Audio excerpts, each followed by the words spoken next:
कहानी का शीर्षक बीरबल की बौद्धिक जाल। भाग 1। दरबार में उठता तूफान। मुगल सम्राट अकबर का दरबार हर दिन की तरह आज भी भव्य रूप से सजा हुआ था।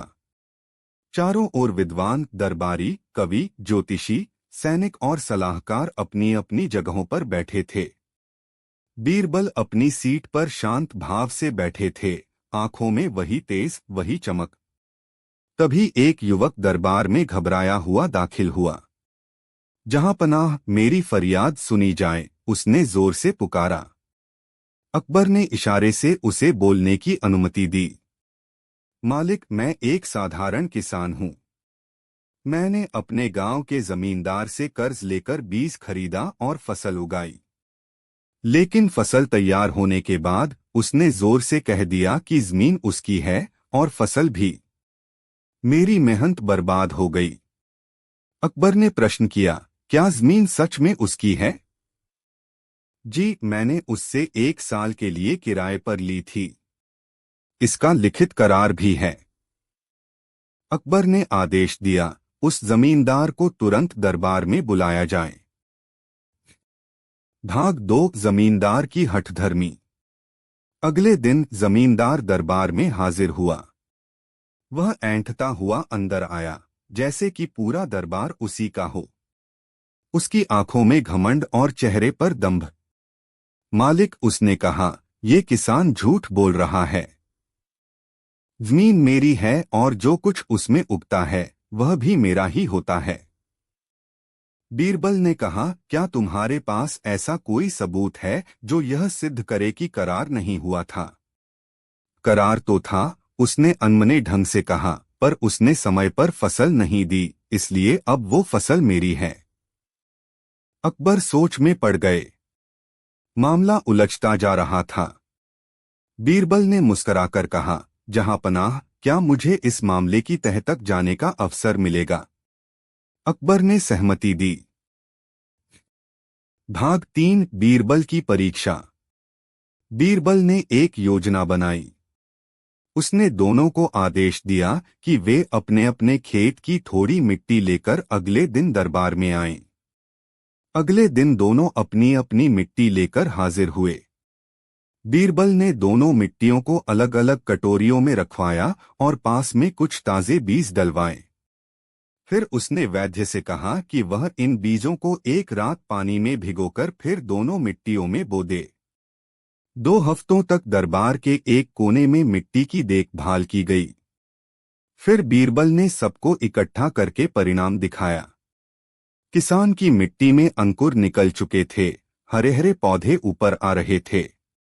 जमींदार की मिट्टी में कोई भी बीज नहीं फूटा। बीरबल बोला, यह सिद्ध हो गया कि जिसने जमीन पर मेहनत की वही असली हकदार है। जमींदार की जमीन बंजर है, उसमें जीवन नहीं। किसान ने जो मिट्टी लाई उसमें उसकी मेहनत और पसीना झलकता है। अकबर ने तुरंत फैसला दिया, फसल किसान की होगी और जमींदार को उसके झूठ के लिए दंड दिया जाए। भाग 4। एक विचित्र भविष्यवक्ता। एक दिन दरबार में एक अजीब सा आदमी आया, लंबी जटाएं, आंखों में चमक और हाथ में चमकता पत्थर।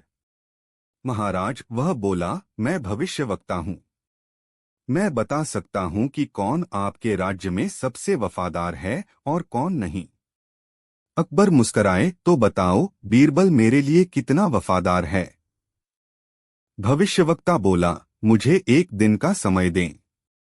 कल मैं बताऊंगा कि कौन कौन आपके दुश्मन हैं, कौन मित्र हैं। अकबर ने उसकी बात मान ली।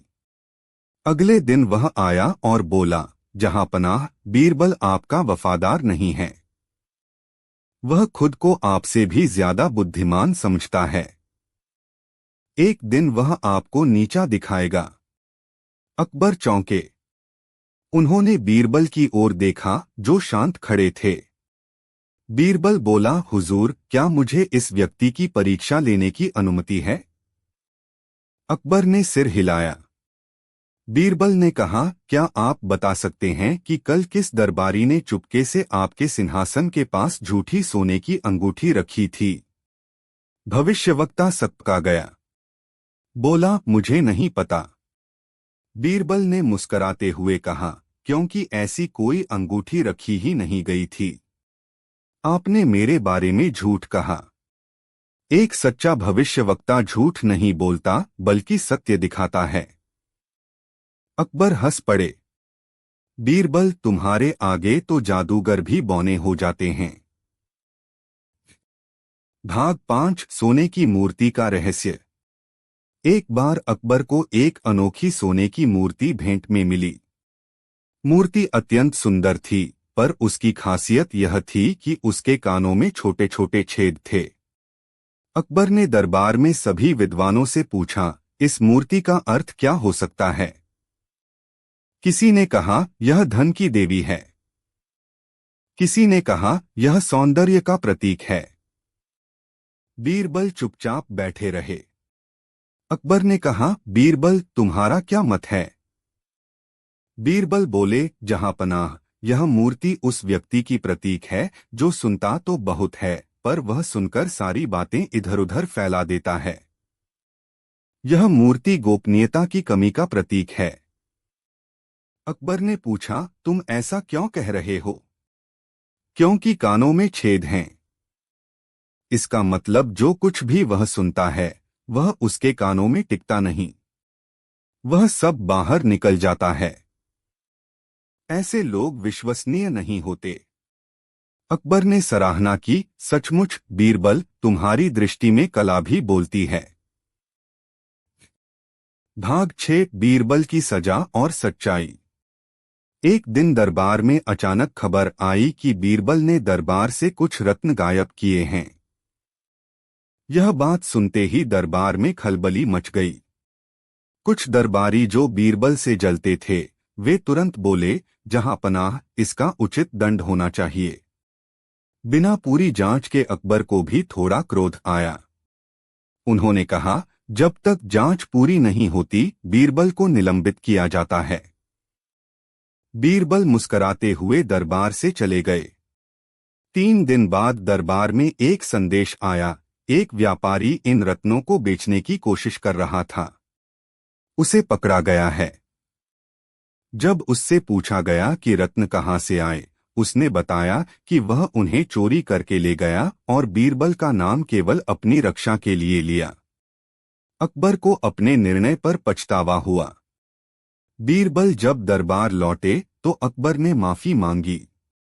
बीरबल बोले, जहांपनाह, जब न्याय का तराजू झुकता है तब राज्य की नींव हिलती है। लेकिन मैं जानता हूं आप सच्चाई के पक्षधर हैं। अकबर ने बीरबल को गले लगाया और कहा, तुम्हारे बिना दरबार अधूरा है। भाग 7 अंतिम परीक्षा, सत्य का भार। एक बार अकबर ने एक अद्भुत प्रश्न किया। बीरबल, बताओ, सत्य का वजन कितना होता है? दरबार में सन्नाटा छा गया। कुछ ने कहा, बहुत भारी। कुछ बोले, यह तो भावना की बात है। बीरबल मुस्कराए, जहांपनाह, सत्य का वजन परिस्थितियों पर निर्भर करता है। एक मां के लिए उसका बेटा ही सत्य है, पर न्यायालय के लिए प्रमाण सत्य होता है। तो फिर सत्य सबसे भारी कब होता है? अकबर ने पूछा। बीरबल ने उत्तर दिया, जब कोई निर्धन व्यक्ति किसी राजा के सामने खड़ा होकर अपने अधिकार के लिए सच बोलता है, तब सत्य सबसे भारी होता है। पूरा दरबार तालियों से गूंज उठा। निष्कर्ष। इस प्रकार बीरबल ने अपनी बुद्धिमत्ता, न्यायप्रियता और विवेक से बार बार सिद्ध किया कि केवल ज्ञान ही नहीं, सत्य और करुणा का मेल ही व्यक्ति को महान बनाता है। नैतिक शिक्षा। सच्चाई को छुपाया जा सकता है, मिटाया नहीं जा सकता। बुद्धिमानी केवल चालाकी नहीं, जिम्मेदारी भी होती है। न्याय कभी जल्दबाजी से नहीं, विवेक से किया जाता है। किसी की योग्यता पर संदेह करने से पहले सच्चाई की पूरी पड़ताल जरूरी है। कहानी का शीर्षक, बीरबल और अदृश्य सत्य। शैली हास्य, बुद्धिमत्ता और नैतिकता से भरपूर। भाग एक दरबार में रहस्यमयी फरियादी। एक दिन बादशाह अकबर अपने आलीशान दरबार में सिंहासन पर बैठे थे। दरबारियों की भीड़ हमेशा की तरह सजी हुई थी, जिसमें मंत्री, सेनापति, न्यायाधीश, कवि, संगीतज्ञ और बीरबल भी उपस्थित थे। तभी दरबार में एक अजनबी व्यक्ति आया। उसकी आंखों में डर, चेहरा थका हुआ और कपड़े फटे पुराने थे। हुजूर, वह बोला, मैं एक व्यापारी हूँ। मेरे साथ बहुत बड़ा धोखा हुआ है। अकबर ने गंभीरता से कहा, बताओ क्या हुआ। मैं दक्षिण के राज्यों से कीमती रत्न और मसाले लाकर दिल्ली में बेचता हूँ। कल रात मैंने एक सराय में डेरा डाला। सुबह जब मैं उठा तो मेरी 550 अशर्फिया और कुछ हीरे गायब थे। किसी ने चोरी कर ली। अकबर ने पूछा, तुम्हें किसी पर शक है? हाँ जनाब। सराय में मेरे अलावा 4 अन्य यात्री भी थे। वे सब देर रात तक जाग रहे थे। जब मैं सुबह उठा तो सब जा चुके थे। अकबर ने आदेश दिया, उन चारों को पकड़कर दरबार में लाया जाए। भाग 2 4 संदिग्धों की परीक्षा। कुछ ही समय में चारों संदिग्धों को दरबार में प्रस्तुत किया गया। वे थे एक व्यापारी, एक साधु, एक सैनिक और एक कलाकार। चारों ने स्पष्ट इनकार किया कि उन्होंने चोरी नहीं की। अकबर ने गुस्से में कहा, अगर कोई अपराध करेगा तो दंड मिलेगा, चाहे वह कोई भी हो। बीरबल मुस्कराया। उसने बादशाह से इजाजत मांगी, हुजूर, क्या मुझे इसकी जांच का जिम्मा दिया जा सकता है? अकबर ने प्रसन्नता से कहा, बेशक बीरबल। इस रहस्य को सुलझाने के लिए तुम्हारे जैसे चतुर की आवश्यकता है। बीरबल ने चारों को ध्यान से देखा और बोला, आप सब कल दरबार में फिर हाजिर हों। लेकिन ध्यान रहे, आप चारों को इस रात अकेले, बिना किसी संपर्क के अलग अलग कक्षों में रखा जाएगा। बीरबल ने उनके लिए अलग अलग कक्षों की व्यवस्था कर दी। भाग 3 बीरबल की चालाक योजना। रात के समय बीरबल चारों कमरों में चुपचाप गया। उसने हर संदिग्ध के कमरे के दरवाजे के बाहर हल्की सी चावल की परत बिछा दी, इतनी बारीक कि आंखों से देख पाना मुश्किल था। अगली सुबह चारों को दरबार में लाया गया। बीरबल ने ध्यान से चारों के पांव देखे। 3 के पांव साफ थे, लेकिन सैनिक के पांव में चावल के कुछ दाने चिपके हुए थे। बीरबल बोला, महाराज, अपराधी मिल गया है। यही सैनिक चोर है। सैनिक चौंका, पर कैसे? बीरबल ने समझाया, मैंने रात में दरवाजों के बाहर चावल बिछाया था। चोर को डर था कि सबूत उसके पास न मिलें, इसलिए वह आधी रात को चुपचाप बाहर गया होगा, शायद चोरी का सामान छिपाने या नष्ट करने के लिए। बाकी तीनों ने ऐसा नहीं किया। सैनिक का चेहरा सफेद पड़ गया। अंततः उसने अपना अपराध स्वीकार कर लिया। वह बोला, मैंने उस व्यापारी को अमीर समझकर उसकी झोली चुरा ली थी। मैं उसका सामान झाड़ियों में छिपा आया था। बीरबल ने सैनिक से हीरे और अशर्फिया बरामद करवाकर व्यापारी को लौटा दी। भाग 4 एक विचित्र चुनौती। अगले ही सप्ताह बादशाह अकबर ने दरबार में एक अनोखी घोषणा की। मैं चाहता हूं कि मेरे दरबार में मौजूद हर मंत्री, हर विद्वान, हर अधिकारी एक अनोखी पहेली सुलझाए। यह एक बुद्धि परीक्षा होगी। जो इसमें सफल होगा उसे विशेष पुरस्कार मिलेगा। सभी दरबारी चौंक उठे। अकबर ने आदेश दिया, यह रही मेरी चुनौती, ऐसा क्या है जिसे आप जितना निकालते हैं वो उतना ही बड़ा हो जाता है? दरबार में सन्नाटा छा गया।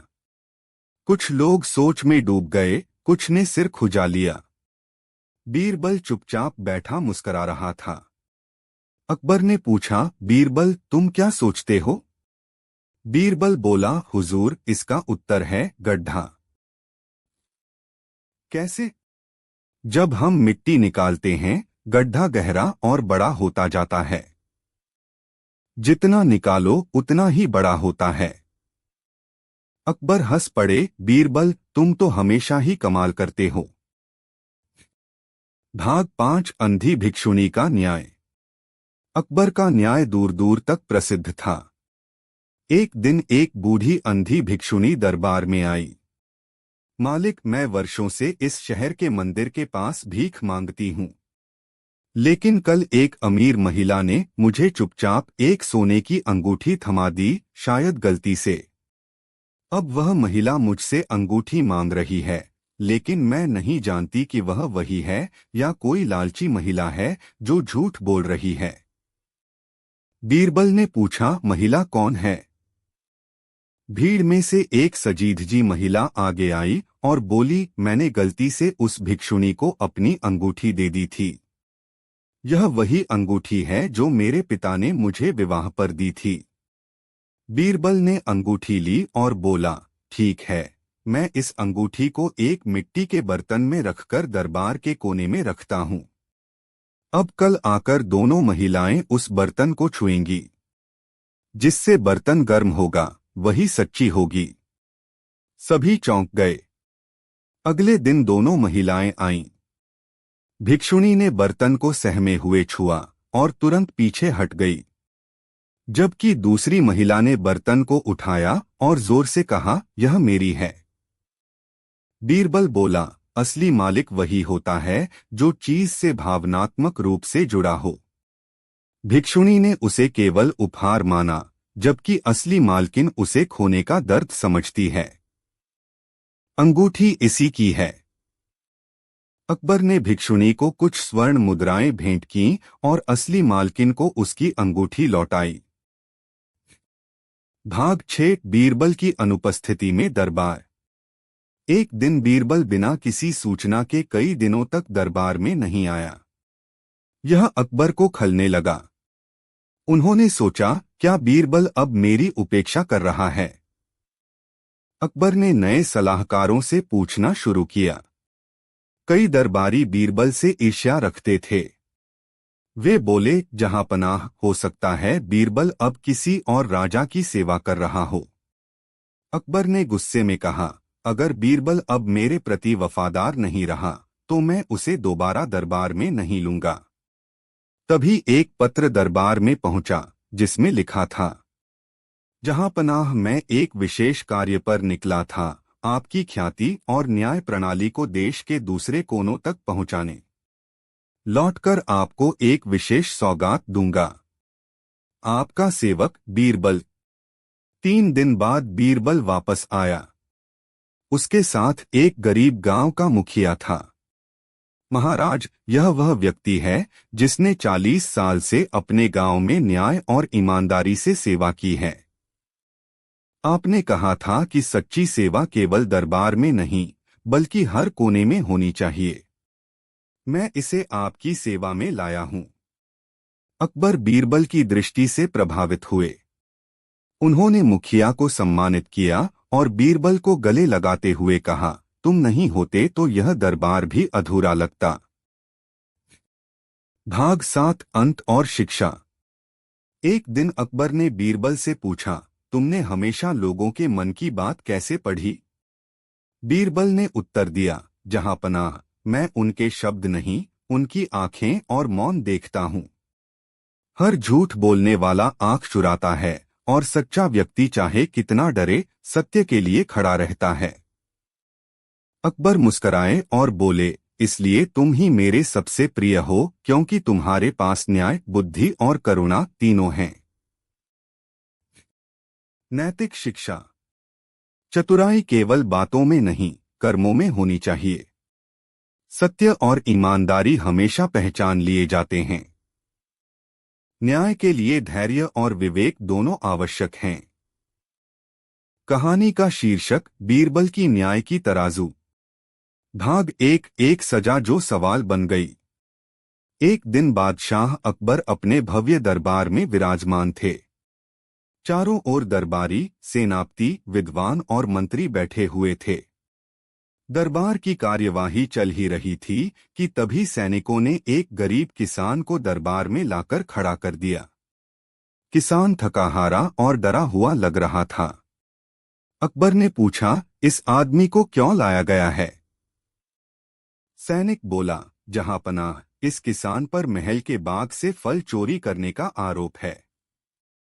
उसे पेड़ से फल तोड़ते हुए पकड़ा गया। अकबर ने किसान की ओर देखा और पूछा, क्या यह सच है? किसान ने कांपती आवाज में जवाब दिया, हुजूर, मैंने कुछ आम तोड़े थे। मैं 3 दिन से भूखा था। मेरा परिवार भी भूखा है। मैं जानता हूं चोरी गुनाह है, पर भूख में मैंने होश खो दिया था। अकबर ने दरबार की ओर देखा। कुछ दरबारी फुसफुसा रहे थे, भूख चाहे जो भी हो, चोरी तो चोरी ही होती है। अकबर ने आदेश दिया, इस आदमी को 3 दिन की जेल की सजा दी जाए। इतना सुनते ही बीरबल उठे और बोले, जहांपनाह, क्या मुझे इस मामले में कुछ कहने की अनुमति है? अकबर ने सिर हिलाया, बीरबल, तुम हमेशा कुछ अलग सोचते हो, बताओ। भाग 2, बीरबल की अदालत। बीरबल ने कहा, महाराज, मैं मानता हूं कि चोरी अपराध है, लेकिन यह भी तो सोचना चाहिए कि ऐसी परिस्थिति क्यों बनी कि एक गरीब आदमी महल के बाग में फल तोड़ने आया। इसका दोषी कौन है, वह भूखा किसान या वह व्यवस्था जो उसे भोजन नहीं दे सकी? अकबर सोच में पड़ गए। बीरबल ने प्रस्ताव दिया, मैं आपसे अनुरोध करता हूं कि इस किसान को सजा देने से पहले मुझे 1 दिन का समय दें ताकि मैं जांच कर सकूं कि वह कैसे भूखा हुआ। अकबर ने हामी भरी। बीरबल ने किसान को अलग से बुलाया और पूछा, तुम्हारा गांव कहाँ है? क्या वहां खेती नहीं होती? किसान बोला, हुजूर, 2 साल से बारिश नहीं हुई है।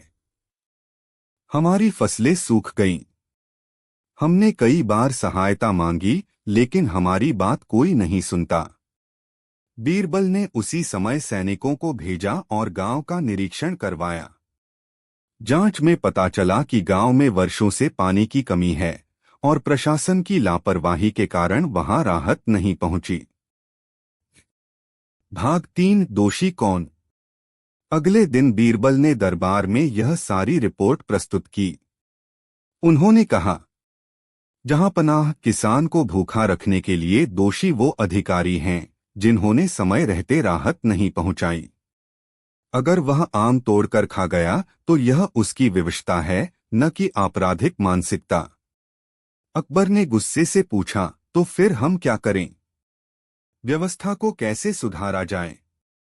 बीरबल बोले, पहले उस अधिकारी को सजा दीजिए जिसने इस गांव की रिपोर्ट को दरकिनार किया।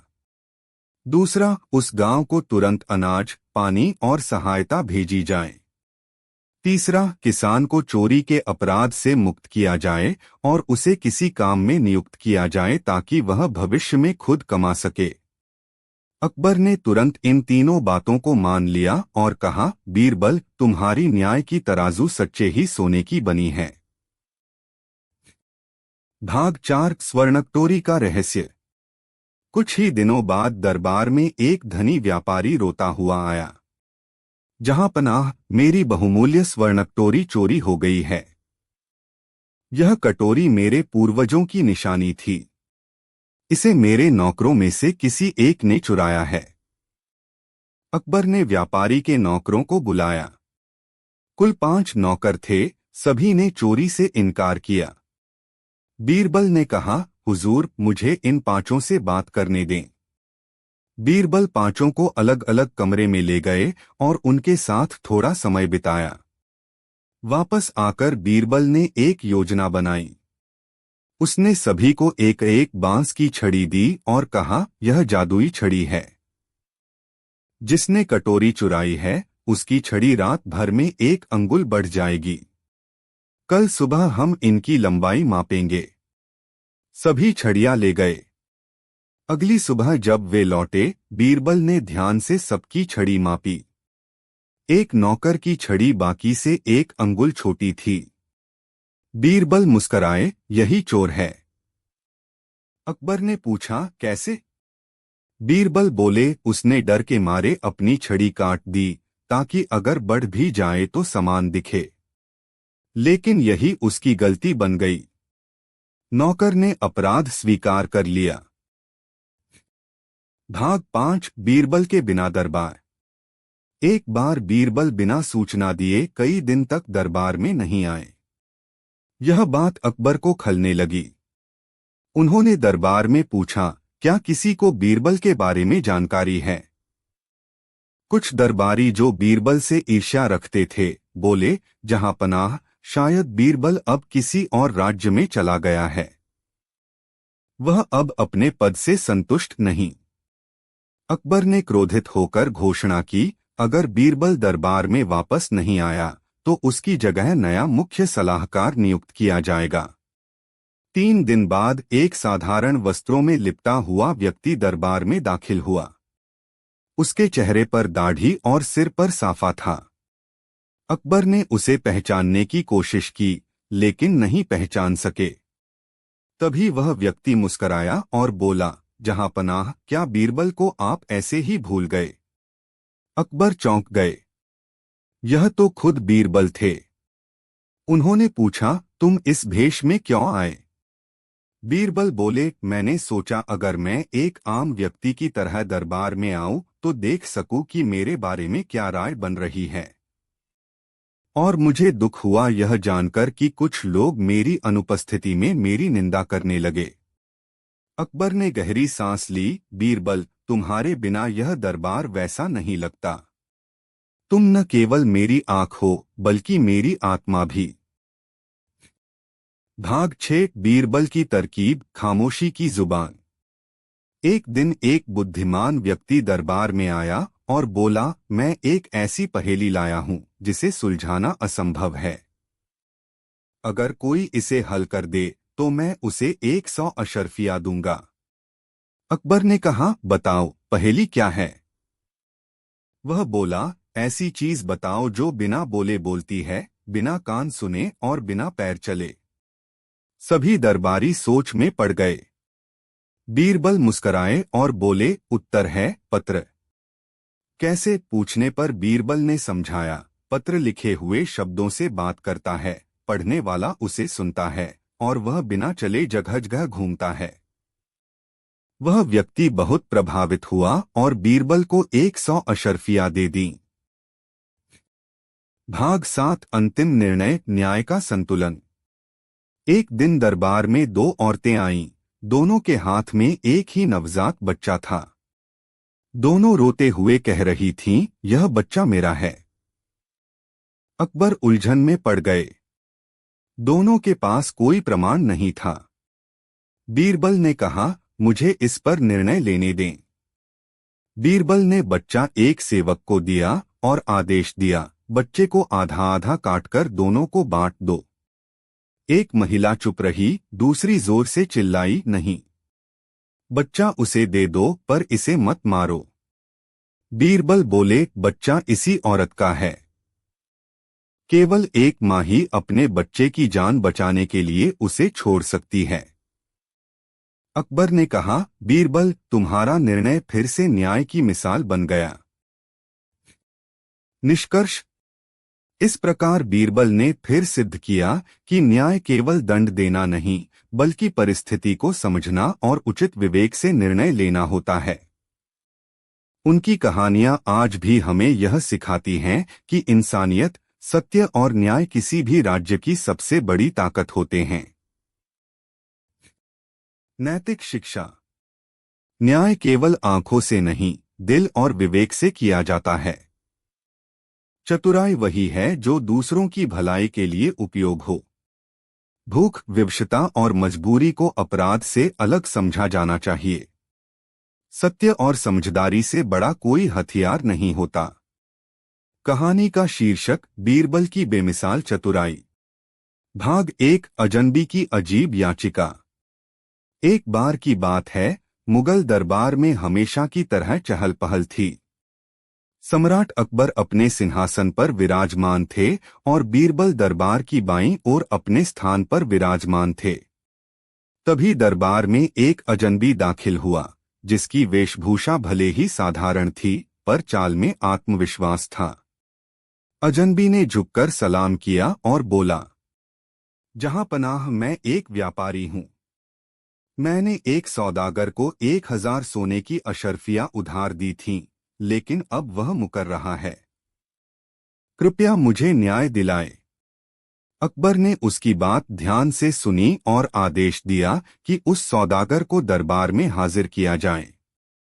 अगले दिन वह सौदागर दरबार में हाजिर हुआ और उसने सधे स्वर में कहा, हुजूर, मैंने इनसे कोई उधार नहीं लिया। ये झूठ बोल रहे हैं। अब मामला पेचीदा हो गया। कोई गवाह नहीं था, कोई लिखित प्रमाण नहीं था। दरबार के अन्य दरबारी सोच में पड़ गए। अकबर ने बीरबल की ओर देखा। क्या तुम इस रहस्य को सुलझा सकते हो, बीरबल? बीरबल मुस्कराए। जहां पनाह, कृपया मुझे एक दिन का समय दें। मैं इस रहस्य का समाधान लेकर हाजिर हो जाऊंगा। भाग 2, बीरबल की रहस्यमयी तरकीब। अगले दिन बीरबल ने दोनों को फिर दरबार में बुलाया और एक चाल चली।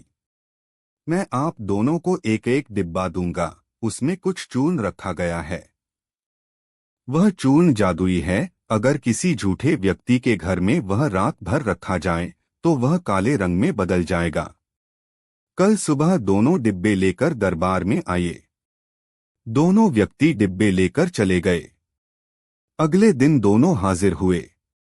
बीरबल ने मुस्कराकर पूछा, क्या आपने डिब्बा अपने घर में रखा था? व्यापारी बोला, जी हाँ, रखा था। देखें, रंग नहीं बदला। सौदागर बोला, मैंने भी रखा था, रंग वैसा ही है। बीरबल हंसते हुए बोले, बस पकड़ लिया गया चोर। अकबर और दरबार के सभी लोग चौंक गए। बीरबल बोले, जहां पनाह, दरअसल वह चूर्ण कोई जादुई नहीं था। वह सामान्य चूर्ण था। लेकिन मैं जानता था कि जो दोषी होगा वह डर के कारण डिब्बा घर में नहीं रखेगा या बार बार देखेगा। मैंने डिब्बे में थोड़ी सी खास गंध मिलाई थी, जो अगर कमरे में रात भर रहे तो कपड़ों में रह जाती है। और सौदागर के कपड़ों में वह गंध नहीं है, जबकि व्यापारी के कपड़ों में है। इसका मतलब वह चूर्ण उसके घर में रहा और सौदागर ने या तो उसे बाहर रखा या छेड़ा ही नहीं। सौदागर सकपका गया और सच कबूल कर लिया। अकबर ने बीरबल की प्रशंसा करते हुए कहा, तुम सचमुच न्याय और चतुराई के सच्चे प्रतीक हो। भाग 3, चित्रकार की परीक्षा। कुछ दिन बाद दरबार में एक मशहूर चित्रकार आया। उसने दरबार में कई चित्र प्रदर्शित किए, जिनमें से एक में अकबर और बीरबल के चित्र थे। वह चित्र सुंदर तो था, लेकिन उसमें बीरबल का चेहरा अधूरा था। अकबर ने चित्रकार से पूछा, तुमने मेरा चेहरा तो पूरा बनाया है, लेकिन बीरबल का चेहरा अधूरा क्यों?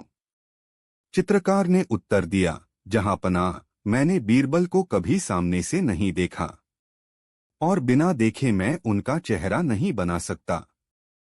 बीरबल मुस्कराए और बोले, तो क्या तुमने कभी हवा देखी है? फिर भी तुम पेड़ों को हिलते हुए चित्र में दिखा देते हो। चित्रकार झेंप गया। दरबार में ठहाके गूंजने लगे। अकबर ने कहा, बीरबल, तुम्हारी बातों में भी कला है। चित्रकार ने एक बड़ा पाठ सीखा है, कल्पना में सच्चाई होनी चाहिए। भाग 4, 4 मूर्खों की खोज। एक दिन अकबर ने बीरबल से मजाक में कहा, बीरबल, क्या तुम मुझे 4 सबसे बड़े मूर्ख खोजकर ला सकते हो? बीरबल ने विनम्रता से कहा, हुजूर, मुझे 3 दिन का समय दें। बीरबल अगले दिन नगर भ्रमण पर निकले। पहले दिन उन्होंने एक आदमी को देखा जो अपने सिर पर बैल को उठाने की कोशिश कर रहा था। बीरबल ने पूछा, यह क्या कर रहे हो? वह बोला, मुझे अपने बैल को बाजार ले जाना है, लेकिन उसकी टांगें दुख रही हैं, तो मैं इसे उठाकर ले जा रहा हूं। बीरबल मुस्कराए और बोले, पहला मूर्ख मिल गया। दूसरे दिन बीरबल ने एक आदमी को देखा जो एक कुएं में रस्सी डाल रहा था और उसे आवाज दे रहा था, माँ, निकल आओ, मैं डोल लाया हूं। पूछने पर उसने बताया, मेरी माँ मर चुकी है, लेकिन मैं सोचता हूँ अगर मैं रस्सी डालूं और आवाज दूं तो शायद वो वापस आ जाए। बीरबल ने यह सुनकर कहा, दूसरा मूर्ख भी मिल गया। तीसरे दिन बीरबल वापस दरबार में आए, लेकिन केवल दो मूर्खों के बारे में बताया। अकबर बोले, तुमने वादा किया था 4 मूर्ख लाने का और लाए केवल 2। बीरबल मुस्कराए, तीसरे आप हैं और चौथे मैं, क्योंकि आप जैसे समझदार ने ऐसा आदेश दिया और मैं उसे पूरा करने निकल पड़ा। दरबार में ठहाके गूंजे और अकबर ने हंसते हुए बीरबल को इनाम दिया। भाग 5 जादूगर का रहस्य। एक दिन एक जादूगर दरबार में आया। उसने दावा किया कि वह किसी भी व्यक्ति के मन की बात पढ़ सकता है। अकबर ने कहा, ठीक है, तो बताओ बीरबल अभी क्या सोच रहे हैं? जादूगर ने बीरबल की ओर देखा और फिर बोला, बीरबल सोच रहे हैं कि मैं झूठा हूं। बीरबल हंसकर बोले, सच में यही सोच रहा था। लेकिन अब तुमने जो कहा वह सही है, तो क्या मैं गलत था? जादूगर चुप रह गया। बीरबल ने आगे कहा, मन की बात पढ़ना असंभव नहीं, लेकिन ईमानदारी से रहना अधिक जरूरी है। सच बोलने वाले को जादू की जरूरत नहीं। अकबर ने फिर कहा, बीरबल, हर बार तुम शब्दों से जादू कर देते हो। भाग 6 राजा की चुप्पी और बीरबल का जवाब। एक दिन अकबर बीरबल से नाराज हो गए। बीरबल ने दरबार में किसी बात पर राजा की बात का विरोध किया था और अकबर ने गुस्से में कहा, अब 1 हफ्ते तक दरबार में बिना बोले आओ, नहीं तो तुम बर्खास्त किए जाओगे। बीरबल अगले दिन दरबार में आए, पर उन्होंने मुंह से एक शब्द भी नहीं कहा। जब अकबर ने उन्हें सवाल पूछा तो बीरबल ने लिखकर जवाब दिया। 7 दिनों तक वह ऐसे ही चुपचाप आते, लिखते और जाते। अंत में अकबर मुस्कराए और बोले, अब बताओ इस सप्ताह में क्या सीखा? बीरबल ने कहा, जहांपनाह, मैंने सीखा कि शब्दों से ज्यादा असरदार मौन हो सकता है। लेकिन कभी कभी न्याय और सच्चाई के लिए बोलना भी जरूरी है। अकबर ने बीरबल को गले लगा लिया। भाग 7 अंतिम परीक्षा, दूध की सच्चाई। एक बार अकबर ने सभी दरबारियों को आदेश दिया, कल दरबार के बाहर एक बड़ा घड़ा रखा जाएगा। हर दरबारी को उसमें 1 गिलास दूध डालना है, रात के अंधेरे में, ताकि किसी को किसी की पहचान न हो। अगले दिन जब घड़ा खोला गया तो उसमें केवल पानी था। अकबर क्रोधित हो उठे, क्या किसी ने दूध नहीं डाला? बीरबल बोले, जहांपनाह, हर किसी ने यही सोचा कि अगर मैं सिर्फ पानी डाल दूं तो कोई जान नहीं पाएगा, क्योंकि बाकी सब दूध डालेंगे। लेकिन जब सबने यही सोचा तो घड़े में पानी ही रह गया। अकबर बोले, इसका मतलब हर कोई अपने कर्तव्य से भागा। बीरबल बोले, इसलिए एक अच्छा राजा वो है जो न केवल आदेश दे बल्कि उदाहरण भी बने। अकबर ने अगले दिन स्वयं पहला गिलास दूध घड़े में डाला और फिर सभी दरबारी शर्माकर दूध लेकर आए। निष्कर्ष। बीरबल की कहानियां सिर्फ चतुराई की कहानियां नहीं थीं, बल्कि जीवन, सत्य, नीति और विवेक की मिसाल थीं। चाहे न्याय की बात हो या व्यंग्य से सच्चाई उजागर करने की, बीरबल ने हर बार साबित किया कि एक बुद्धिमान मनुष्य न केवल समस्याओं को हल करता है, बल्कि समाज को एक दर्पण भी दिखाता है। अकबर बीरबल की कहानी, बीरबल की सत्य परीक्षा। बादशाह अकबर और बीरबल की कहानियां भारतीय इतिहास में चतुराई, न्याय और हास्य का अद्भुत संगम मानी जाती हैं।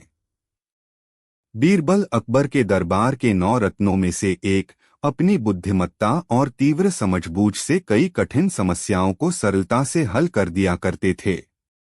इस कहानी में हम देखेंगे कि कैसे बीरबल ने एक झूठे साधु का पर्दाफाश कर पूरे राज्य को एक बड़े धोखे से बचा लिया। भाग 1 अयोध्या से आया एक साधु। एक दिन अकबर के दरबार में एक साधु आया, जिसका चेहरा तेजस्वी, वाणी मधुर और चालढाल बड़ी प्रभावशाली थी। उसने स्वयं को स्वामी आत्मबोधानंद बताया और दावा किया कि वह अयोध्या के एक प्राचीन आश्रम का महंत है, जिसे साक्षात भगवान राम ने स्वप्न में दर्शन देकर भेजा है। स्वामी आत्मबोधानंद ने कहा, हे राजन, भगवान ने स्वप्न में मुझे कहा कि आपके राज्य में एक प्राचीन शिवलिंग छिपा हुआ है। अगर वह बाहर लाया जाए तो राज्य में अपार सुख, वर्षा और समृद्धि आएगी। यह सुनकर दरबार में हलचल मच गई। कुछ दरबारी तो उसके चरणों में झुक गए। अकबर को यह बात थोड़ी विचित्र लगी, परंतु वह आध्यात्मिक बातों में विश्वास रखते थे, इसलिए उन्होंने साधु को कुछ दिन महल में ठहरने का आदेश दिया। भाग 2 बीरबल की शंका। जब बीरबल दरबार में आए, तब तक स्वामी आत्मबोधानंद का प्रभाव काफी फैल चुका था। दरबारी, रानियां और यहां तक कि नगर के अमीर व्यापारी भी उन्हें श्रद्धा से भेंट देने लगे थे। बीरबल को यह सब कुछ दिखावटी लगा। बीरबल ने एक दिन अकेले में अकबर से कहा, जहांपनाह, यह साधु मुझे कुछ अधिक ही चालाक प्रतीत होता है। इसके पीछे कुछ भेद अवश्य है। क्या आप मुझे इसकी जांच करने की अनुमति देंगे? अकबर बोले, बीरबल, तुम इस राज्य के रक्षक हो, तुम्हें किसी भी संदिग्ध विषय की तह तक जाने की पूरी स्वतंत्रता है। पर ध्यान रखना, यदि यह साधु सच्चा हुआ तो उसे अपमानित होने न देना। बीरबल ने सिर झुकाकर अनुमति ली। भाग 3 बीरबल का पहला प्रयोग। बीरबल ने अपने सेवकों से कहा कि वे स्वामी आत्मबोधानंद के लिए विशेष भोज की व्यवस्था करें। भोज में पत्तल परोसी गई, लेकिन भोजन में नमक जानबूझकर अधिक डाला गया। साधु ने पहला ग्रास मुंह में डाला और तुरंत चौंककर बोला, यह क्या है? इतना नमक? क्या तुम्हारे महाराज इसी प्रकार साधुओं का आदर करते हैं? बीरबल वहीं खड़ा था। उसने नम्रतापूर्वक कहा, स्वामी जी, आप तो आत्मज्ञान की अवस्था में हैं। आपने तो शरीर को तुच्छ और स्वाद को माया बताया था, फिर स्वाद क्यों खटक गया? साधु थोड़ी देर चुप रहा, फिर बोला, स्वाद तो खटकता ही है बेटा। शरीर है, जिह्वा है। बीरबल मुस्कराया। अब उसे पूरा यकीन हो गया था कि यह साधु केवल दिखावा कर रहा है। भाग 4 स्वर्ण मूर्ति का सपना। कुछ दिनों बाद स्वामी आत्मबोधानंद ने घोषणा की, मुझे फिर से स्वप्न में भगवान प्रकट हुए हैं। उन्होंने कहा है कि जहां नगर के बाहर पीपल का पेड़ है, उसके नीचे 7 हाथ नीचे स्वर्ण की एक मूर्ति दबी है। वह निकाली जाए तो यह राज्य सोने की वर्षा से भर जाएगा। परंतु वह मूर्ति केवल एक ब्राह्मण के हाथ से निकाली जा सकती है, और वह ब्राह्मण मैं हूं। अब बीरबल को योजना समझ में आ गई। वह जान गया कि साधु को किसी खजाने का पता है और वह उसे एक आध्यात्मिक धोखे के जरिए अपने कब्जे में करना चाहता है। अकबर ने अनुमति दी, लेकिन बीरबल ने एक शर्त जोड़ी, खुदाई के समय दरबार के 4 गुप्तचर भी वहां उपस्थित रहेंगे। भाग 5 बीरबल की योजना। उस रात बीरबल ने 4 भिक्षुओं को बुलाया जो नाटक में दक्ष थे। उन्होंने उन्हें जटाजूट धारण कर साधुओं जैसा वेश दिया। अगले दिन खुदाई शुरू हुई। साधु ने विशेष मंत्र पढ़ते हुए खुदाई करवाई। कुछ ही समय में मिट्टी में से एक पीतल की मूर्ति निकली, जिसे सुनार की निगाह में भी स्वर्ण जैसा प्रतीत होता। साधु प्रसन्न हो उठा। तभी बीरबल आगे आया और बोला, स्वामी जी, यदि यह भगवान की मूर्ति है तो इसे राज्य को समर्पित किया जाना चाहिए। हम इसे किले के मंदिर में स्थापित करेंगे। साधु बोला, नहीं नहीं, यह मुझे भगवान ने दी है, मैं इसे लेकर जाऊंगा और विशेष पूजा करूंगा। बीरबल मुस्कराया और बोला, तो आप भगवान के आदेश की अनदेखी कर रहे हैं। भगवान ने तो राज्य की समृद्धि के लिए कहा था, न कि आपकी। साधु हकबका गया। भाग 6 एक और पर्दाफाश। अब बीरबल ने संकेत किया और वे 4 वेशधारी साधु आगे आए। उन्होंने स्वामी आत्मबोधानंद को घेर लिया और बोले, पाखंडी, तू वही नहीं जो काशी में नकली मणि बेचता था। भीड़ चौंक गई। एक साधु ने आगे बढ़कर कहा, जहांपनाह, यह व्यक्ति वास्तव में हरिहर दास नामक एक ठग है। यह कई राज्यों में नकली साधु बनकर खजाने लूट चुका है। अब अकबर का चेहरा गंभीर हो गया। भाग 7 न्याय और शिक्षा। अकबर ने आदेश दिया कि हरिहर दास को तुरंत गिरफ्तार कर लिया जाए और राज्य की जनता को चेताया जाए कि अंधश्रद्धा के जाल में न फंसें। बीरबल ने नगर में यह संवाद फैलवाया, सच्चे संत कर्म में विश्वास रखते हैं, दिखावे में नहीं। जो सच्चा है वह अपनी पहचान के लिए चमत्कारों का सहारा नहीं लेता। अकबर ने बीरबल की पीठ थपथपाई और कहा, बीरबल, एक बार फिर तुमने हमें धोखे से बचा लिया। अगर तुम न होते तो यह व्यक्ति हमारी श्रद्धा का मजाक बना देता। उपसंहार। इस घटना के बाद बीरबल की बुद्धिमत्ता का और अधिक गुणगान हुआ। अकबर ने बीरबल को राजन्यायक की उपाधि दी और राज्य भर में ऐसे ठगों के विरुद्ध अभियान चलाया गया। यह कहानी हमें सिखाती है कि केवल बाहरी वेशभूषा और मधुर वाणी पर विश्वास नहीं किया जाना चाहिए। विवेक, बुद्धि और सत्य की परीक्षा ही सबसे बड़ा धर्म है।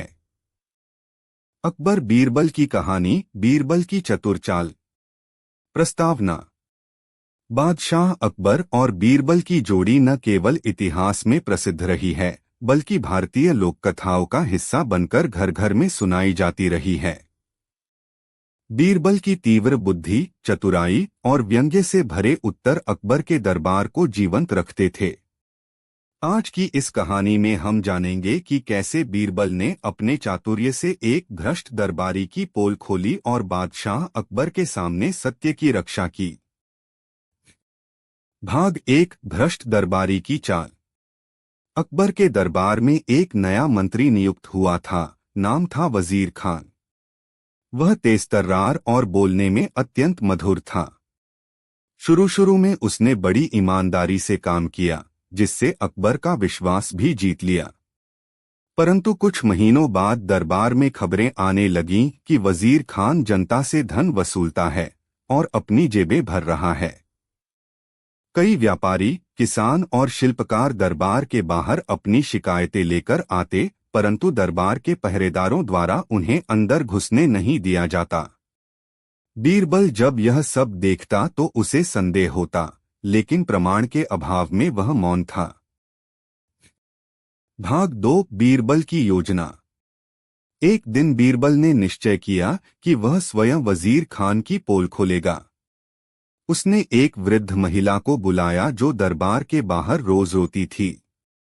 बीरबल ने पूछा, माँ, तुम्हारी क्या समस्या है? महिला ने रोते हुए कहा, बाबा, मैं एक विधवा हूँ।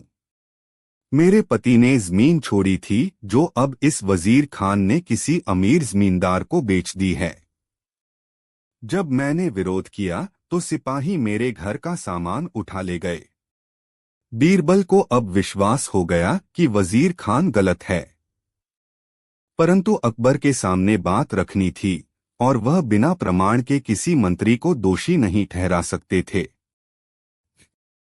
भाग 3 बादशाह से अनुमति। बीरबल ने बादशाह अकबर से निवेदन किया, जहांपनाह, मैं एक प्रयोग करना चाहता हूं जिससे राज्य के सच्चे सेवकों और भ्रष्ट लोगों की पहचान हो सके। मुझे 3 दिन की अनुमति दें। अकबर, जो बीरबल की योजना और चतुराई से सदैव प्रसन्न रहते थे, तुरंत तैयार हो गए। बीरबल, तुम्हें पूरी छूट है, लेकिन ध्यान रहे न्याय और मर्यादा का उल्लंघन न हो। भाग 4 अनोखा फरमान। अगले दिन बीरबल ने पूरे राज्य में एक विचित्र घोषणा करवा दी। जो भी व्यक्ति 3 दिन के भीतर सबसे मूल्यवान उपहार लेकर दरबार में उपस्थित होगा, उसे बादशाह की ओर से राजश्री की उपाधि दी जाएगी और 1000 अशर्फियां इनाम में दी जाएंगी। यह सुनकर राज्य भर में हलचल मच गई। दरबारी, मंत्री, व्यापारी और आम नागरिक अपने अपने तरीकों से दरबार पहुंचने लगे। वजीर खान को जब यह बात पता चली तो उसने सोचा कि यदि वह सबसे कीमती वस्तु लेकर जाएगा तो जनता की नजरों में उसकी छवि और उज्ज्वल हो जाएगी। भाग 5 बेशकीमती तोहफे। 3 दिन पूरे हुए। दरबार में भारी भीड़ थी। कुछ लोग बेशकीमती कपड़े लाए थे, कुछ लोग बहुमूल्य रत्न और कुछ दुर्लभ पुस्तकें। वजीर खान ने एक सोने का संदूक लाकर रखा जिसमें हीरे, जवाहरात और विदेशी रत्न भरे थे। बीरबल ने हर व्यक्ति से पूछा, यह तोहफा किसके लिए है और क्यों? हर किसी ने कहा, जहां पनाह की सेवा में। बीरबल ने सबको देखा, फिर वजीर खान की ओर गया। वजीर खान साहब, यह संदूक आपने कहां से प्राप्त किया? वजीर खान मुस्कराते हुए बोला, मेरे पूर्वजों की धरोहर है। यह तो मैं बादशाह सलामत की सेवा में समर्पित कर रहा हूं। बीरबल बोला, बहुत सुंदर। क्या आप इसकी पुष्टि किसी गवाह या दस्तावेज से कर सकते हैं? वजीर खान थोड़ी देर चुप रहा, फिर बोला, नहीं, लेकिन क्या मेरे शब्द पर विश्वास नहीं? भाग 6 सच्चाई का पर्दाफाश। बीरबल ने दरबार में 2 सिपाहियों को इशारा किया और कहा, इस संदूक को खोलो और भीतर की सामग्री को जनता के सामने रखो। जब संदूक खुला तो भीतर से वही आभूषण निकले जिनकी चोरी की शिकायत हाल ही में शहर के कुछ अमीर व्यापारियों ने की थी। कुछ रत्नों पर व्यापारियों की मुहर भी थी। भीड़ में हलचल मच गई। बीरबल ने वहीं पर 3 व्यापारियों को बुलवाया जिन्होंने पहचान की और बताया कि ये वस्तुएं उनकी थीं। अब वजीर खान का चेहरा उतर गया। उसने अपना अपराध कबूल लिया। भाग 7 बादशाह का निर्णय। बादशाह अकबर ने क्रोधित स्वर में कहा, वजीर खान, तुमने न केवल मेरी बल्कि पूरे राज्य की जनता की भावनाओं से विश्वासघात किया है। बीरबल, तुम्हारी यह योजना न होती तो यह धोखा हमारे सिर पर चलता रहता। अकबर ने आदेश दिया कि वजीर खान की संपत्ति जब्त की जाए और उसे राज्य से निष्कासित किया जाए। उसकी संपत्ति गरीबों में बांटी जाए और जिनका धन लूटा गया था उन्हें वापस किया जाए। भाग 8 बीरबल का संदेश। दरबार में सन्नाटा था। तभी अकबर ने पूछा, बीरबल, तुमने कैसे समझा कि यह योजना सफल होगी? बीरबल ने मुस्कराकर उत्तर दिया, जहां पनाह, जो वास्तव में ईमानदार होता है वह अपने कार्यों से दिखता है, न कि महंगे तोहफों से। मैं जानता था कि जो लालची है वह खुद को सबसे ऊपर दिखाने के लिए कुछ न कुछ असली चेहरा जरूर दिखा देगा। बीरबल ने आगे कहा, राजा का सबसे बड़ा गहना उसकी प्रजा का विश्वास होता है और वह केवल सत्य और न्याय से ही प्राप्त होता है। भाग 9 जनता का सम्मान। अकबर ने उस वृद्ध महिला को दरबार में बुलवाया जिसने बीरबल से शिकायत की थी। उसे उसकी जमीन लौटाई गई और उसके गांव के लोगों को विशेष राहत दी गई। बीरबल ने कहा, हर नागरिक की बात सुनी जानी चाहिए, चाहे वह राजा हो या रंक। अगर न्याय केवल ऊंचों के लिए हो तो वह अन्याय बन जाता है। अकबर ने दरबार में घोषणा की, आज से राज्य में एक नया कानून लागू होगा। हर सप्ताह जनता अपनी शिकायतें सीधे दरबार में रख सकेगी। न्याय सबका अधिकार है। उपसंहार। इस कहानी से यह स्पष्ट होता है कि बीरबल केवल चतुर ही नहीं थे, बल्कि गहरे सामाजिक सोच रखने वाले व्यक्ति भी थे। उन्होंने एक भ्रष्ट मंत्री की पोल खोलकर न केवल राज्य को नुकसान से बचाया, बल्कि राजा और जनता के बीच विश्वास की डोर को और मजबूत किया। यह कहानी हमें सिखाती है कि सत्य की विजय सदा होती है। बुद्धि और धैर्य से बड़ी साजिश का पर्दाफाश किया जा सकता है। सत्ता का दुरुपयोग अंततः विनाश की ओर ले जाता है। अकबर बीरबल की कहानी, सच्चाई का दरबार। प्रस्तावना: अकबर और बीरबल की कहानियां केवल मनोरंजन नहीं, बल्कि बुद्धिमत्ता, न्याय और सच्चाई की मिसाल हैं। बीरबल, जो बादशाह अकबर के 9 रत्नों में से एक थे, अपनी तीव्र बुद्धि और चतुराई के लिए प्रसिद्ध थे।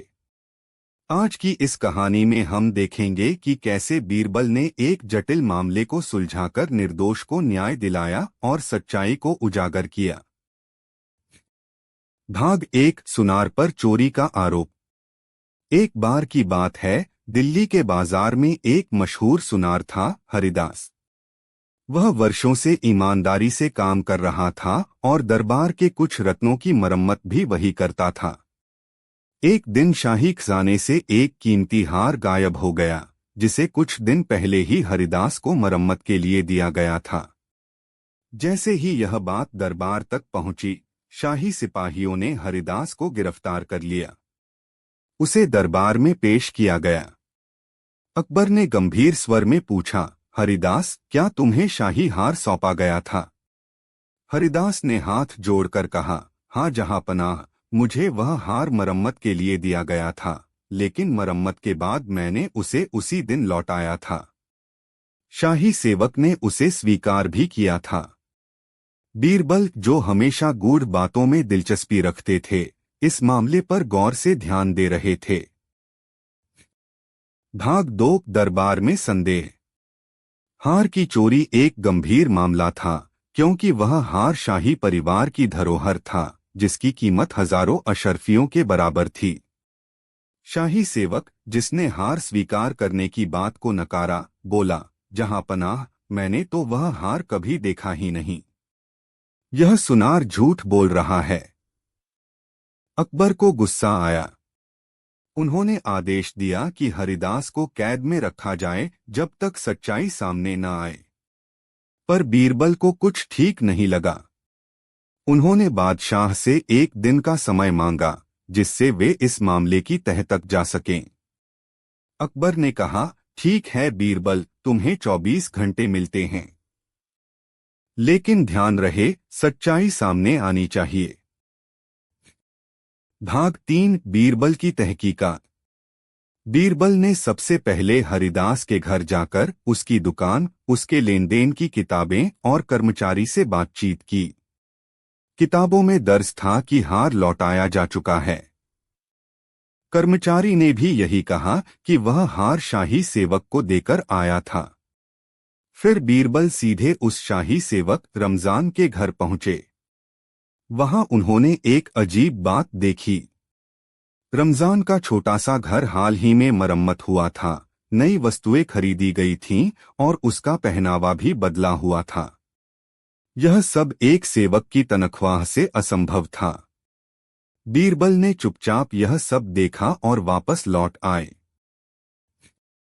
भाग 4: सच्चाई की परीक्षा।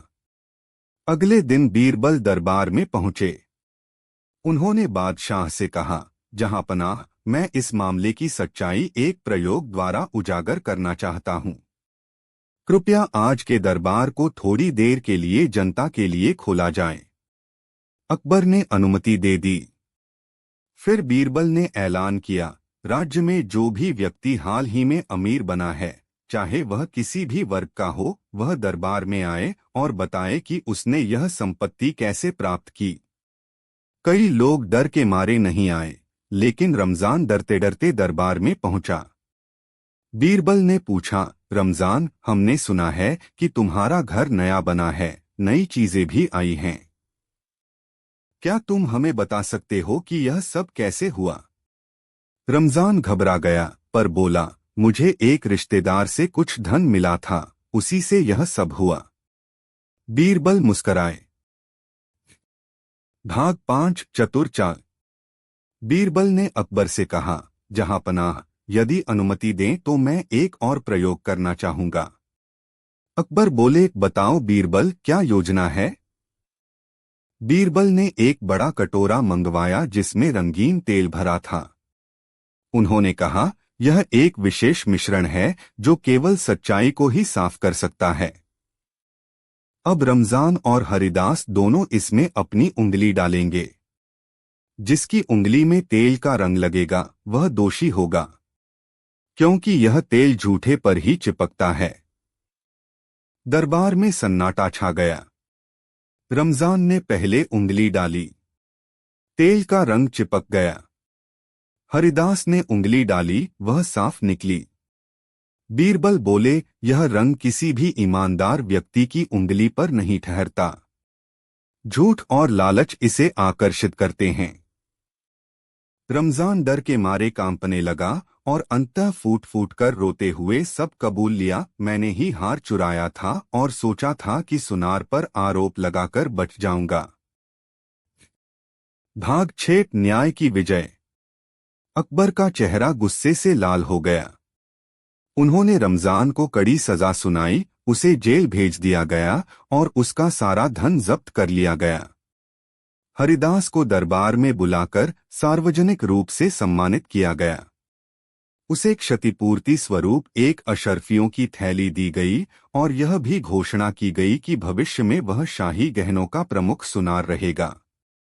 बीरबल की प्रशंसा पूरे दरबार में गूंज उठी। अकबर बोले, बीरबल, तुम न होते तो एक निर्दोष को सजा हो चुकी होती। तुम्हारी बुद्धि और न्यायप्रियता ने एक बार फिर हमारा विश्वास जीता है। बीरबल ने मुस्कुराकर कहा, जहां पनाह, झूठ कितनी भी चालाकी से छिपाया जाए, सच उसकी परछाई की तरह उसका पीछा करता है।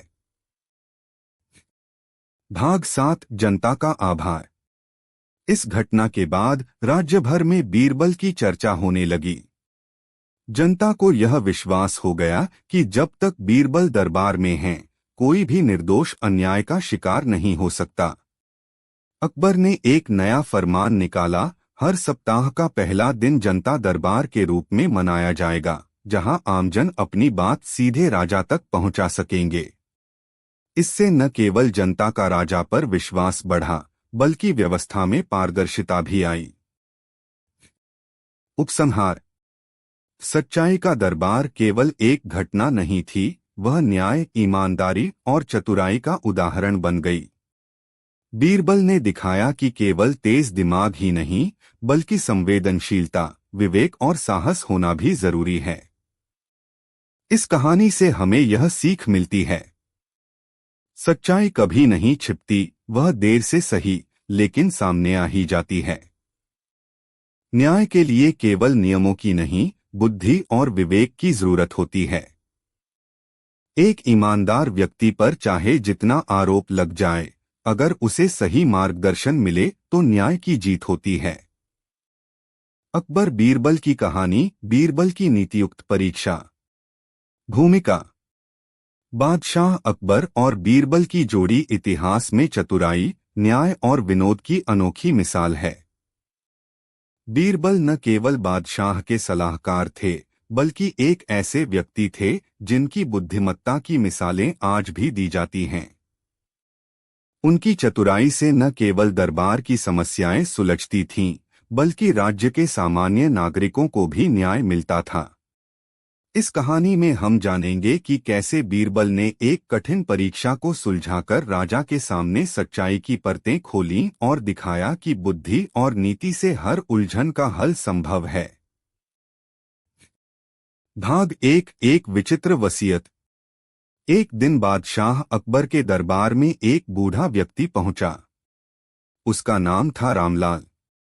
वह बहुत व्यथित था और कहने लगा, जहां पनाह, मेरी समस्या का समाधान केवल आप ही कर सकते हैं। मैं आपके दरबार में न्याय मांगने आया हूं। अकबर ने उसे ध्यानपूर्वक देखा और बोले, कहो रामलाल, क्या बात है? रामलाल बोला, जहां पनाह, मेरी मृत्यु से पहले मेरी एक इच्छा थी कि मेरी संपत्ति का सही बंटवारा हो जाए। मेरी 3 संतानें हैं, रघु, श्याम और गणेश।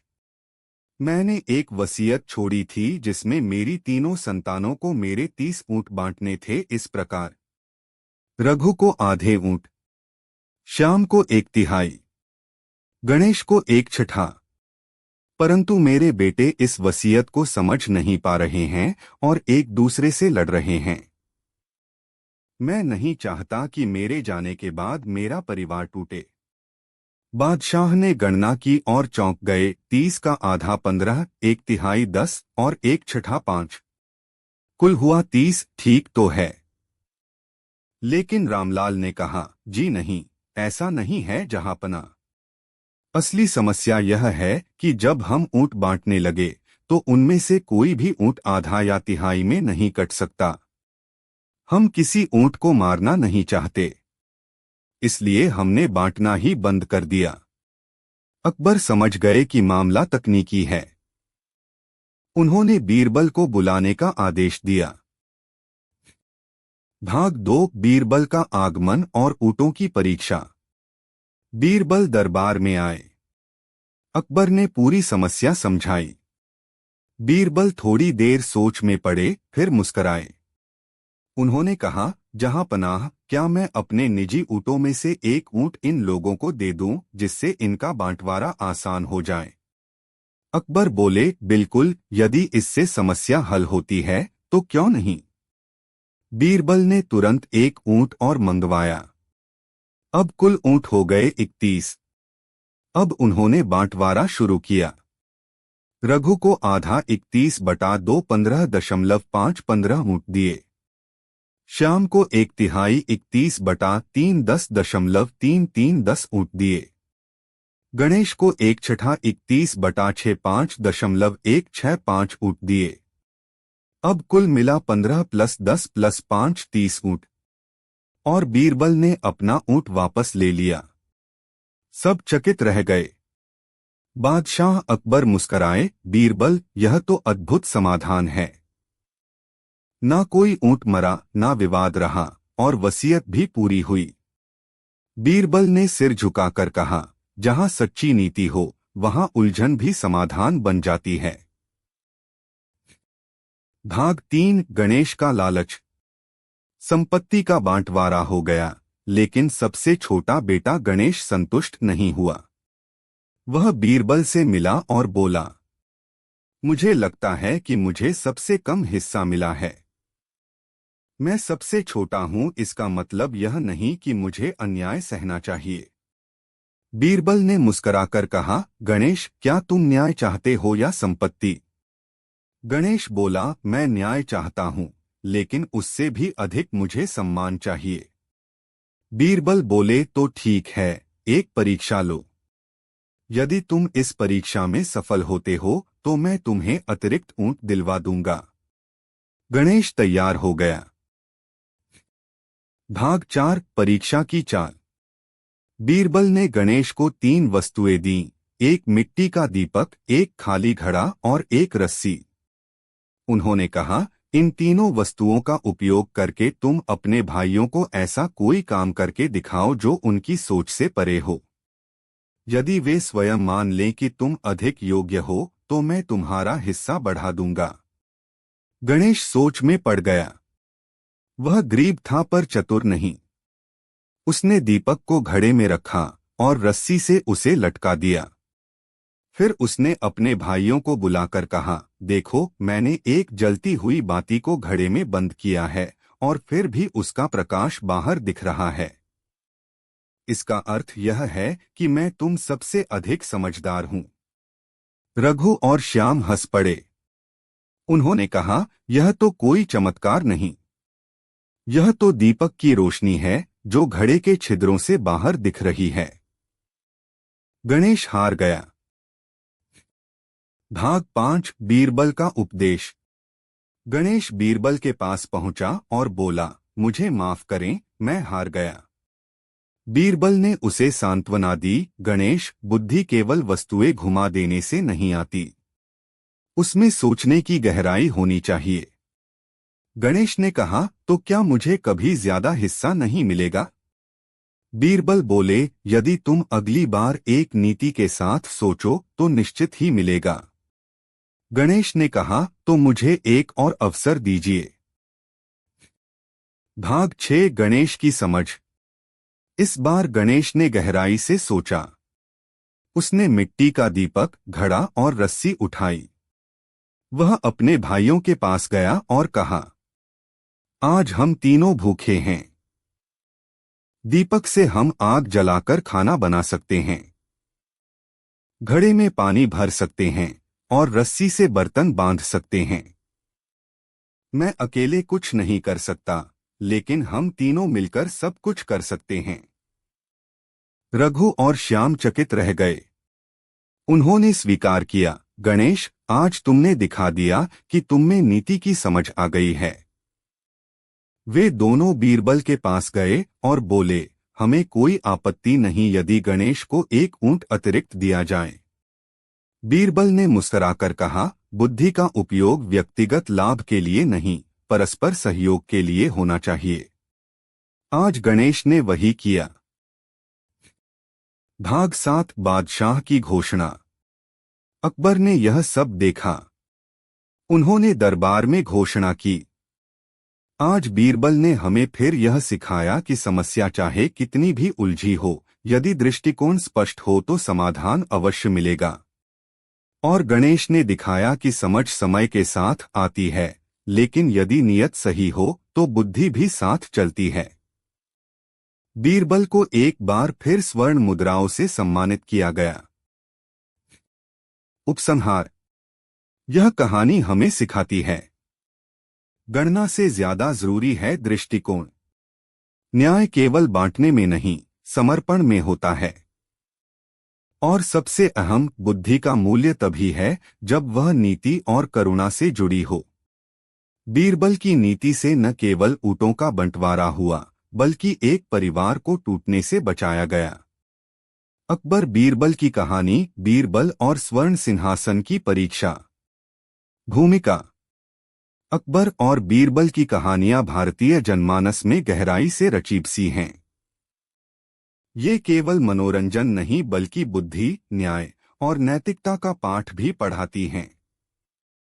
आज की कहानी में हम देखेंगे कि कैसे एक झूठे साधु ने स्वर्ण सिंहासन पाने के लिए छल किया और बीरबल ने अपनी सूझबूझ से उसका पर्दाफाश कर दिया। प्रारंभ। एक अजीब दावे वाला साधु। एक दिन एक अजीब कपड़े पहना साधु आगरा के दरबार में पहुंचा। वह आत्मविश्वास से भरा था और बोला, जहां पनाह, मैं तपोवन से आया हूं। मेरे पास एक दिव्य शक्ति है और मैं यह भविष्यवाणी करता हूं कि सम्राट अकबर को एक स्वर्ण सिंहासन पर बैठना चाहिए। जब तक वह सिंहासन नहीं मिलेगा, उनका राज्य पूर्ण नहीं माना जाएगा। अकबर चौंके, कौन सा सिंहासन? साधु ने उत्तर दिया, स्वर्ण सिंहासन वही है जिस पर स्वयं सम्राट विक्रमादित्य बैठते थे। वह अब भी पृथ्वी पर गड़ा हुआ है। अगर उसे खोजकर जहां पनाह उस पर बैठेंगे तो उनका राज्य अनंतकाल तक चलेगा। अकबर का मन लालच और आश्चर्य से भर गया। उन्होंने तत्काल बीरबल को बुलवाया। बीरबल की शंका। बीरबल ने साधु को गौर से देखा। उसकी चाल में चतुराई थी, न कि वैराग्य। बीरबल समझ गए कि कुछ गड़बड़ है।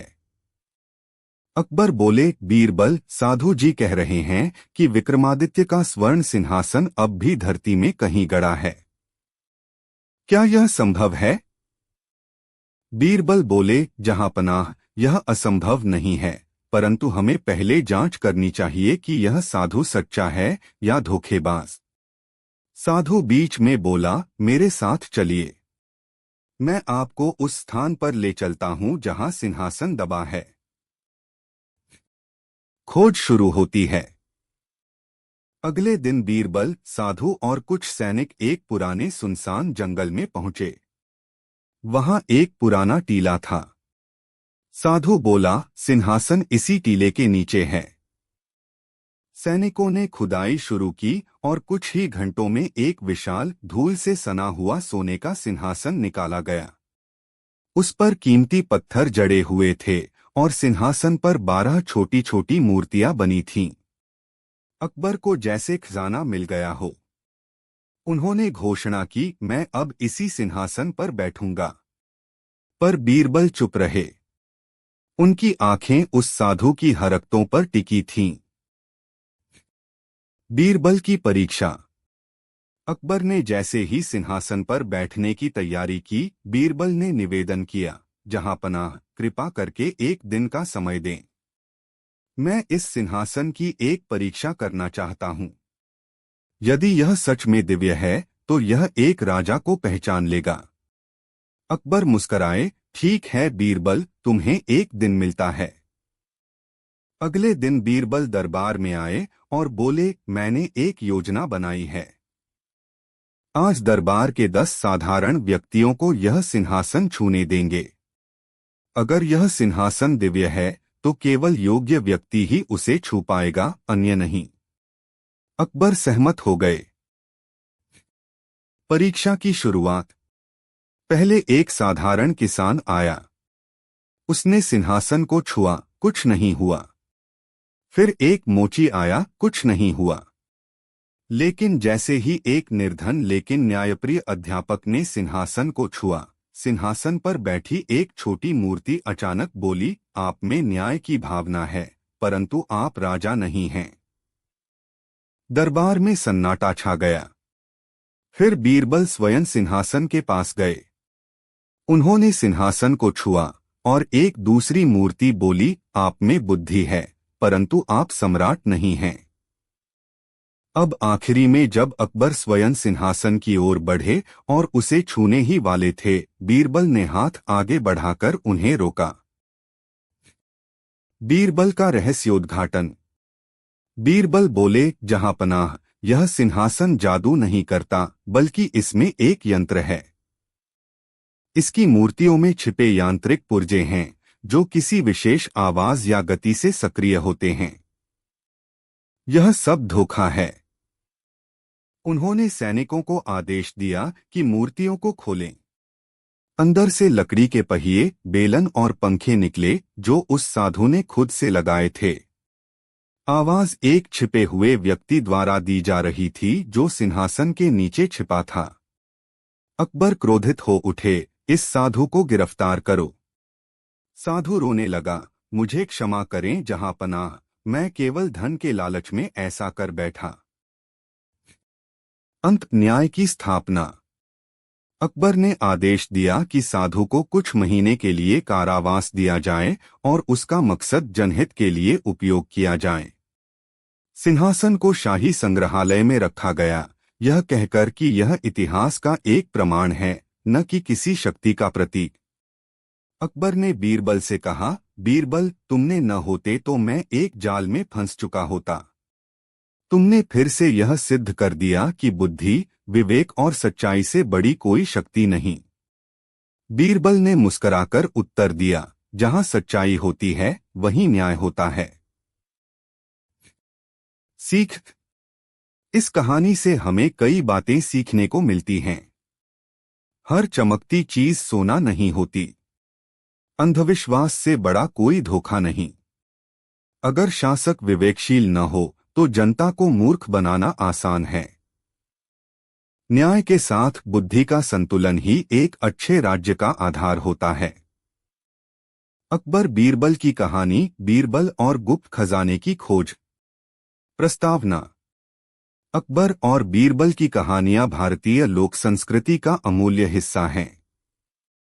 जहां सम्राट अकबर अपनी न्यायप्रियता और नेतृत्व क्षमता के लिए प्रसिद्ध थे, वहीं बीरबल अपनी चतुराई, हाजिर जवाबी और विवेक के लिए जनप्रिय हुए। यह कहानी उसी श्रृंखला की एक झलक है जिसमें बीरबल की बुद्धिमानी ने न केवल सम्राट की प्रतिष्ठा को बचाया, बल्कि पूरे राज्य को एक बड़े संकट से बाहर निकाला। कहानी की शुरुआत। एक दिन सम्राट अकबर अपने महल के बगीचे में टहल रहे थे।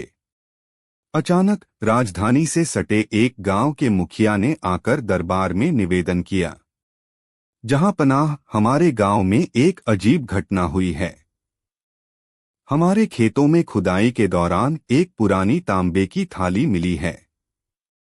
उस पर लिखा है, जहां यह थाली मिली है वहां 7 हाथ नीचे अकूत खजाना दबा है। जब हमने 7 हाथ खुदवाया वहां कुछ नहीं मिला। परंतु गांव के लोग अब तरह तरह की बातें कर रहे हैं। कोई कहता है वहां खजाना है, कोई कहता है श्राप है। अकबर ने उस थाली को मंगवाया। उस पर सुंदर लिपि में कुछ लिखा था, जिसे पढ़कर दरबार के विद्वान भी हैरान थे। कई लोगों ने कहा कि यह सम्राट अशोक के समय की थाली हो सकती है।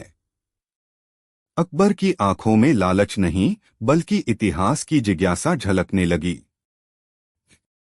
बीरबल की जांच। अकबर ने आदेश दिया कि बीरबल इस मामले की पूरी तह तक जाए। बीरबल ने गांव जाकर निरीक्षण शुरू किया। उन्होंने वह थाली देखी, आसपास खुदाई की जगहों का मुआयना किया, गांव वालों से बात की और उस स्थान की मिट्टी को परखा।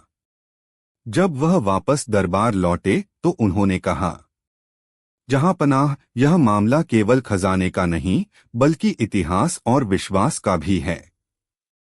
अगर हम जल्दबाजी में यहाँ खुदाई करवाते हैं और कुछ नहीं मिला तो राज्य की साख पर सवाल उठेंगे। अकबर ने पूछा, तो क्या किया जाए?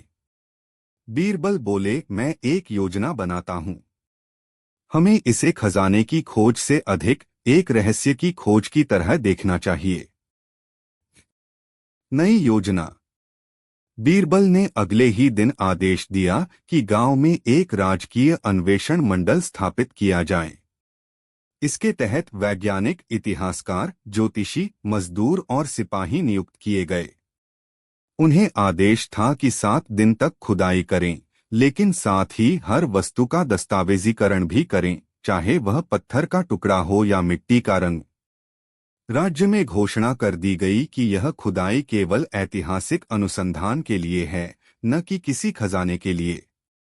इससे गांव वालों की उत्सुकता तो बनी रही, लेकिन अंधविश्वास और अफवाहों पर अंकुश लग गया। खुदाई के दौरान पहले दिन उन्हें कुछ प्राचीन ईंटें मिली। दूसरे दिन तांबे का एक पुराना कलश मिला। तीसरे दिन एक अर्धविकृत मूर्ति निकली। चौथे दिन उन्हें एक पत्थर की दीवार मिली, जिसके अंदर एक गुप्त सुरंग का संकेत था। बीरबल की निगरानी में उस सुरंग की खुदाई शुरू हुई। यह सुरंग करीब 30 फुट लंबी थी और अंत में एक बंद कक्ष में जाकर खत्म होती थी।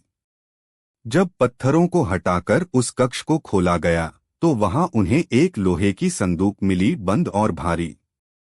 संदूक को जब दरबार लाया गया और खोला गया तो उसमें कई चीजें थीं, कुछ पुराने सिक्के, हस्तलिखित ताड़पत्र, एक धातु की तलवार और एक सोने का हार। राज दरबार में हलचल।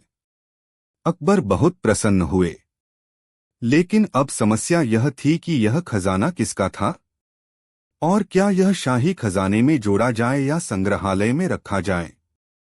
कुछ दरबारियों ने राय दी कि यह खजाना सम्राट का है, क्योंकि यह राज्य की जमीन से निकला है। परंतु बीरबल ने चुप्पी तोड़ते हुए कहा, जहांपनाह, यह केवल खजाना नहीं, एक ऐतिहासिक धरोहर है। इसे शाही खजाने में जोड़ने से इसकी ऐतिहासिकता समाप्त हो जाएगी। हमें इसे जनता के दर्शन हेतु संग्रहालय में रखना चाहिए। यह बताना जरूरी है कि हमारा अतीत कितना समृद्ध था। अकबर मुस्कराए, बीरबल, तुम्हारी सोच हमेशा राज्यहित में होती है। तुम सही कहते हो। किसका है खजाना? अब अगला सवाल था, अगर यह खजाना किसी प्राचीन राजा का था तो क्या उसके वंशज आज भी हैं? क्या उन्हें इसका कोई अधिकार है? बीरबल ने 1 सप्ताह तक आसपास के गांवों में खोजबीन करवाई। एक पुराने ब्राह्मण परिवार की वंशावली में उल्लेख मिला कि उनके पूर्वज किसी प्राचीन राजकुल के सेवक थे।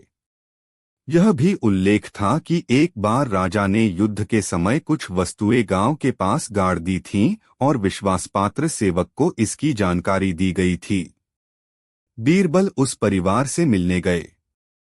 वे आज भी सादगी से रहते थे, किसी प्रकार का दावा नहीं कर रहे थे।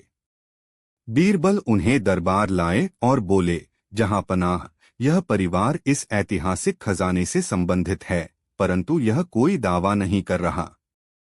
यह एक महान गुण है। अकबर ने उस परिवार को राजकीय सम्मान, जमीन और मासिक वजीफा देने की घोषणा की। साथ ही उन्होंने कहा कि वह खजाना जनता के लिए एक धरोहर होगा। एक नई सीख। बीरबल ने अंत में दरबार में कहा, जहांपनाह, यह खजाना हमें केवल धन नहीं, ज्ञान भी देता है। यह बताता है कि अतीत की संपत्ति से वर्तमान को जोड़ने का दायित्व विवेकशील शासन का होता है। अकबर बोले, बीरबल, आज तुमने केवल एक खजाने को नहीं, बल्कि हमारे राज्य के गौरव को फिर से जगाया है। निष्कर्ष। इस कहानी से हमें कई बातें सीखने को मिलती हैं। 1. अफवाहों से पहले तथ्यों की जांच जरूरी है। 2. इतिहास को धन की तरह नहीं, धरोहर की तरह संजोना चाहिए। 3. सच्चा नेतृत्व जनता के कल्याण और सत्य की खोज में होता है। 4. बीरबल जैसे बुद्धिमान और दूरदर्शी सलाहकार किसी भी राज्य के लिए अमूल्य होते हैं।